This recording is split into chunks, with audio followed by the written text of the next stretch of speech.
Assalamualaikum warahmatullahi wabarakatuh. Waalaikumsalam warahmatullahi wabarakatuh. Apa kabar semuanya? Baik? Baik, Pak. Pada siang hari ini kita akan lanjutkan pembahasan kita tentang aplikasi terapi Islam melalui istisqa watadawa. Kita tahu bahwa seiring dengan perkembangan sains dan teknologi yang semakin cepat berimplikasi kepada satu mudahnya kita dalam mengerjakan tugas-tugas, misalnya dalam perkuliahan, membuat makalah, menyusun skripsi dan sebagainya.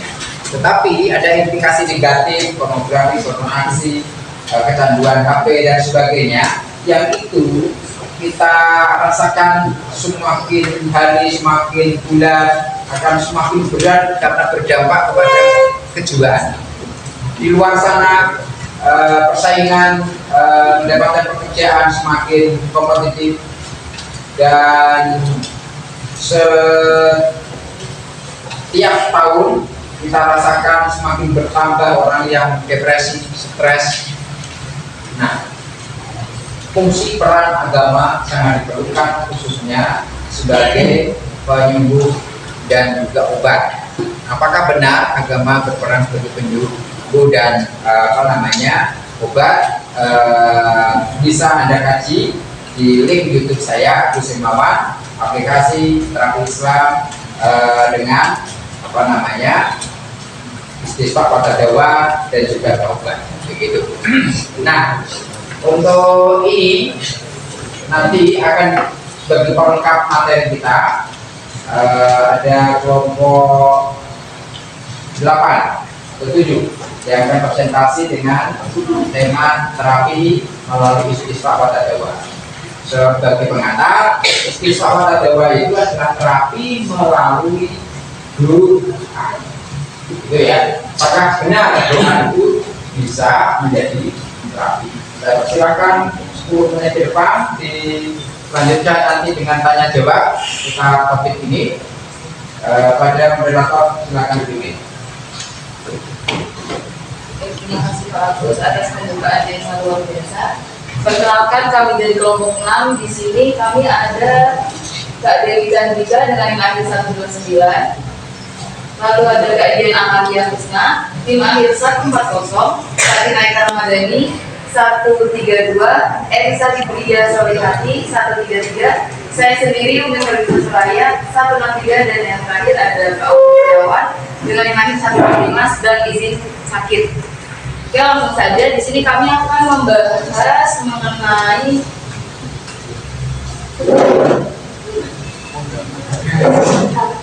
aplikasi konseling dan terapi Islam melalui istisqa watadawa. Nah, di sini kami akan menjelaskan sedikit dari pemahaman yang sudah kami ketahui, yang sudah kami dapat dari internet maupun jurnal-jurnal lainnya. Langsung saja, untuk pengertian akan dijelaskan oleh Kak Dewi. Baik, untuk pengertiannya yaitu istilah psikologi berarti psikologis atau spiritual, dan terapi berarti penyembuhan dan usaha. Ya, konseling adalah proses pemberian dukungan atau pelayanan konseling melalui berbagai disiplin ilmu, dan jenis pelayanan sebagai implementasi dari fungsi konseling itu sendiri. Kemudian dapat disebutkan bahwa proses yang dilakukan oleh para profesional untuk menyembuhkan seseorang dari penyakit mental atau penyakit mental psikoterapi Islam ini adalah proses pengobatan dan penyembuhan berdasarkan Al-Quran dan Sunnah Nabi, atau melalui pemahaman dan bimbingan dan ajaran Allah atau malaikatnya dan Rasulnya. Selanjutnya, untuk tujuan dari terapi Islam istisqa watadawa sendiri, yang pertama adalah sebagai proses penyadaran, di mana kondisi jiwa seseorang mengerti dengan jelas apa yang ada dalam pikirannya dan paham dengan apa yang sedang dilakukannya. Dalam praktiknya, orientasi materi penyadaran diarahkan kepada proses memahami tujuan hidup, peran dan tanggung jawab sebagai hamba dan khalifah, dan sadar akan kelebihan dan kekurangan diri, di mana penyadaran ini bisa dilakukan menggunakan proses muhasabah atau perenungan diri. Lalu yang kedua ada sebagai penenang. Penenang ini terbagi menjadi dua, yaitu penenang secara fisik maupun secara batin. Kalau penenangan secara fisik itu bisa berupa relaksasi. Kalau penenangan secara batin bisa berupa zikrullah atau zikir kepada Allah. Lalu yang ketiga sebagai penguat. Penguatan menurut teori Lawrence Green, dari analisis penyebab masalah kesehatan dipicu oleh dua determinan, yaitu behavioral factor dan non-behavioral factor. Faktor perilaku ditentukan oleh tiga faktor, yaitu predisposisi, faktor-faktor yang mempermudah terjadinya perilaku seseorang antara lain pengetahuan, sikap, keyakinan, dan kepercayaan. Lalu ada energi faktor, yaitu faktor-faktor yang memungkinkan yang memfasilitasi perilaku atau tindakan, sarana dan prasarana untuk terjadinya perilaku kesehatan. Dan yang terakhir adalah influencing, yaitu faktor yang mendorong atau memperkuat terjadinya perilaku melalui proses keteladanan. Selanjutnya kita membahas tentang indikator keberhasilan. Proses terapi dan penyembuhan melalui pendekatan Islami sering disebut dengan istisqa. Salah satu metode dari istisqa seperti yang dikatakan oleh Pak Agus tadi yaitu berupa doa. Nah, doa merupakan suatu alat yang paling kuat untuk menolak sesuatu yang tidak diinginkan. Juga doa dapat mendatangkan sesuatu yang diminta. Terapi dengan doa. Doa merupakan sarana ibadah untuk mengingat Allah Subhanahu wa Ta'ala.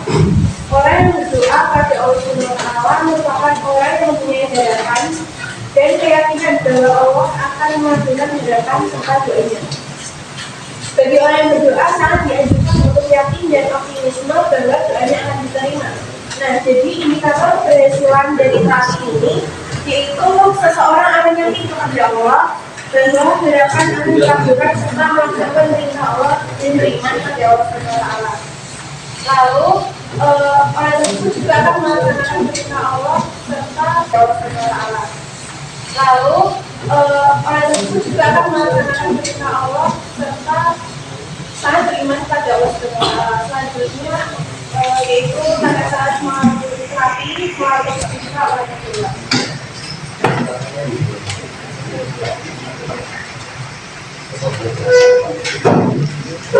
Baik, saya akan memaparkan materi mengenai terhadap terapi melalui istilah tadayan. Istilah terapi dalam Islam menurut Muhammad Ibnu 1991 pendek 11 semakna dengan istilah al-istisqa wa tadayan atau atilan yang berarti penyembuhan atau pengobatan.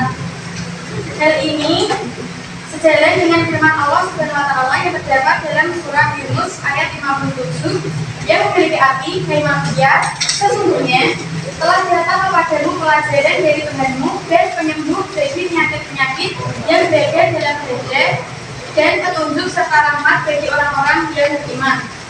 Quran surah Yunus ayat 57. Tahap psikoterapi antara lain yakni yang pertama, wawancara awal. Pada tahap ini perlu dirumuskan tentang apa yang akan terjadi selama terapi berlangsung. Aturan-aturan apa saja yang harus diketahui dan akan dilaksanakan oleh konseling atau klien. Dalam tahap awal ini perlu dibina rapor, yaitu hubungan baik yang menimbulkan keyakinan dan kepercayaan klien bahwa ia akan dapat ditolong. Dalam tahap awal ini juga klien harus bersedia mengutarakan pikiran dan perasaannya kepada konselor. Kemudian tahap yang kedua yakni proses terapi. Pada tahap ini, terapis atau konselor perlu mengkaji dan mendalami pengalaman klien, mengkaji pengalaman masa lalu selama hal itu relevan dengan permasalahan yang dihadapi oleh klien. Hal yang tidak kalah pentingnya yaitu menghidupkan suasana keakraban dan komunikasi barang. Kemudian tahap yang ketiga yakni tindakan. Pada tahap ini, baik terapis maupun klien mengkaji ulang dari apa yang dipelajari klien selama terapi berlangsung dan apa yang akan diterapkannya nantinya dalam kehidupan. Hal yang sangat penting dilakukan yakni agar tujuan terapi yang telah disepakati bersama dapat tercapai. Kemudian tahap yang terakhir yakni mengakhiri terapi. Terapi dapat berakhir kalau tujuan telah disepakati. Namun, bisa juga terapi berakhir apabila klien tidak melanjutkan terapi. Terapi juga bisa berakhir apabila terapis tidak dapat menolong kliennya. Namun, terapis sebaiknya merujuk kliennya kepada ahli lain sesuai dengan jenis masalah atau problem yang dihadapi oleh klien tersebut. Terapis harus menghilangkan sedikit demi sedikit ketergantungan klien terhadap dirinya, karena klien akan menghadapi lingkungannya tanpa bantuan terapis atau konselor. Baik, dari pemaparan materi yang telah disampaikan dapat disimpulkan bahwa konseling dan terapi melalui istiwa Wartadawa merupakan metode dari sisi Islam untuk membantu menangani dan menemukan jalan keluar untuk permasalahan yang khususnya berkaitan dengan jiwa atau mental. Melalui cara rehabilitasi dan perawatan, seseorang yang mengalami gangguan mental akan lebih tertata dalam melalui prosesnya. Kemudian secara perlahan akan dituntut kepada upaya-upaya untuk menghadirkan adanya progresivitas dalam. Oke, kami akan menjawab pertanyaan dari Kak Naila. Keberhasilan ketika dukungan dari keluarga itu tidak cukup untuk ini ya, psikoterapi, konseling gitu. Nah, bagaimana cara meningkatkan? Ada cara mendapatkan dukungan dari keluarga dan meningkatkan dari sisi spiritual. Akan dijawab sama Kak Elisa.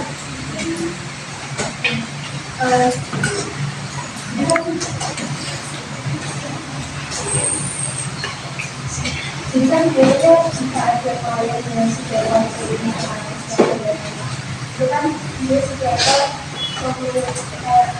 mengundang diri keluarganya menceritakan kondisi klien jika kondisi klien itu sangat membutuhkan dukungan dari keluarganya karena dukungan dari keluarganya itu sangat penting dan berpengaruh dalam kondisi dan kehidupan si klien.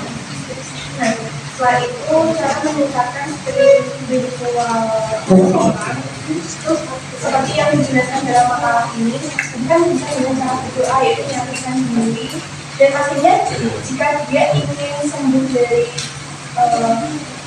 masalah psikisnya tapi dia melakukan merasakan diri teruskan pengeluaran diri saya mau sembuh terus gimana cara saya ini itu dengan berdoa kepada Allah dan itu kepada Allah bahwa penyakit dan dialami atau masalah yang dialami itu akan melewati.